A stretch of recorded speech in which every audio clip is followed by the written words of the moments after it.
అరుణమ్మ వంటలు. హాయ్ అండి, welcome to Arunamma వంటలు. నేను అరుణ. ఈరోజు ఈ వీడియోలో మీకు బియ్యంతో పని లేకుండా హెల్తీగా టేస్టీగా దోశలు ఎలా వేసుకోవాలో మీకు చూపించబోతున్నాను. చాలా హెల్తీ అండి ఇది. డయాబెటిక్ ఉన్న వాళ్ళకి కానీ, వెయిట్ లాస్ అవ్వాలనుకునే వాళ్ళకి కానీ చాలా బెస్ట్ బ్రేక్ఫాస్ట్ అని చెప్పొచ్చు. నేను ఈ వీడియో స్కిప్ చేయకుండా లాస్ట్ వరకు అయితే చూడండి, మీకు అప్పుడే క్లియర్గా అర్థమవుతుంది. నేను ఒక గ్లాస్ మినపగుళ్ళు అయితే తీసుకున్నానండి.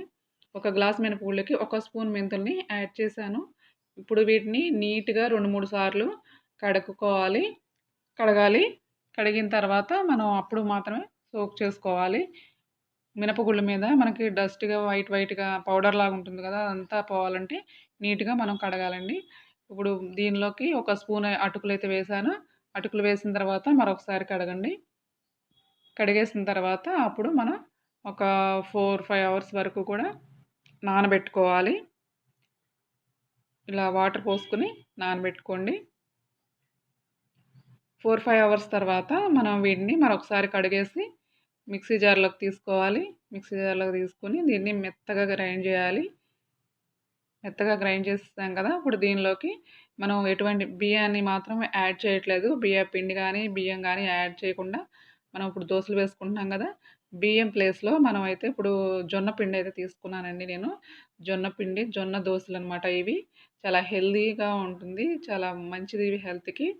ఈ ఇలా ఒక గ్లాసు పప్పుకి మనం ఒక గ్లాస్ మినపగుళ్ళు తీసుకున్నాం కదండీ! అలాగే 2:30 గ్లాసుల నేను జొన్న పిండినైతే యాడ్ చేశాను. ఓవర్ నైట్ మొత్తం మనం ఇలా వదిలేయాలి. వదిలేసినప్పుడు తెల్లారి బాగా ఫర్మెంట్ అయ్యి మనకి చాలా దోసలు బాగా టేస్టీగా వస్తాయి. అలాగే అలాంటివి తినడం వలన చాలా హెల్తీ కూడా. ఇదంతా బాగా మనం కలిసే వరకు బాగా కలుపుకోవాలండి. కలుపుకున్న తర్వాత మనం ఎంతైతే కావాలో పిండిని వేరే సెపరేట్ గిన్నెలోకి అయితే తీసుకొని మనం సాల్ట్ యాడ్ చేసుకోవాలి. పిండి మొత్తానికి సాల్ట్ యాడ్ చేయొద్దండి. మనం మిగిలిన పిండిని ఫ్రిడ్జ్‌లో పెట్టుకుంటే 2, 3 డేస్ వరకు కూడా మనం వాడుకోవచ్చు.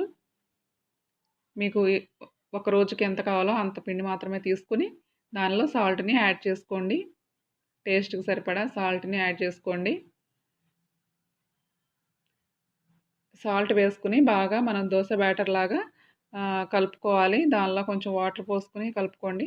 ఎక్కువ వాటర్ అయితే మనకి పట్టదనుకుంటున్నాను నేను.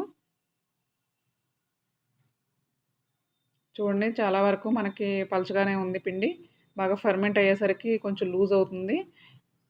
ఇప్పుడు వాటర్ పోసుకోవాలి. ఒక చిన్న గ్లాస్‌తో నేను హాఫ్ గ్లాస్ మాత్రమే పోసాను. వాటర్ పోసుకొని బాగా కలిసే వరకు కలుపుకోవాలి. మీకు గనుక ఈ వీడియో నచ్చితే లైక్ చేయండి, షేర్ చేయండి, మీ ఫ్రెండ్స్‌కి ఫార్వర్డ్ చేయండి. సబ్స్క్రైబ్ చేసుకోండి. పక్కనున్న బెల్ మీద ప్రెస్ చేయండి. అలా ప్రెస్ చేస్తే నేను వీడియో పోస్ట్ చేయగానే మీకు వెంటనే వీడియో నోటిఫికేషన్ అయితే వస్తుంది. చూడండి, ఇలా ఉండాలి పిండి. మనం దోస వేసుకోవడానికి ఈజీగా వచ్చేట్టుగా ఉండాలన్నమాట. ఇప్పుడు మనం స్టవ్ మీద పాన్ పెట్టుకొని వేడైన తర్వాత కొంచెం నీళ్ళు చిలకరించుకొని ఒక టిష్యూ తీసుకొని దాంతోటి తుడవండి. అప్పుడు దోస బాగా వస్తుంది మనకి. బాగా ఇలా గట్టిగా నీట్‌గా తుడిచేయాలి. తుడిచేసిన తర్వాత ఇప్పుడు మనం దోస వేసుకోవాలి. దోస వేసుకొని మనం అప్పుడు కొంచెం ఆరిన తర్వాత తడి ఆరిన తర్వాత మాత్రమే ఆయిల్ వేసుకోవాలి. ఇలా మీకు ఎన్ని దోసలు కావాలంటే అన్ని వేసుకోండి. ఈ దోసలు చాలా హెల్తీ అండి. చిన్నపిల్లలకైనా పెద్దవాళ్ళకైనా కూడా పెడితే చాలా మంచిది. అందరికీ చాలా హెల్తీ దోస అనమాట. మీరు రైస్ బదులుగా ఇలాంటివి వాడుకోవడం వల్ల డయాబెటిక్ ఉన్న వాళ్ళకి కంట్రోల్‌లో ఉంటుంది.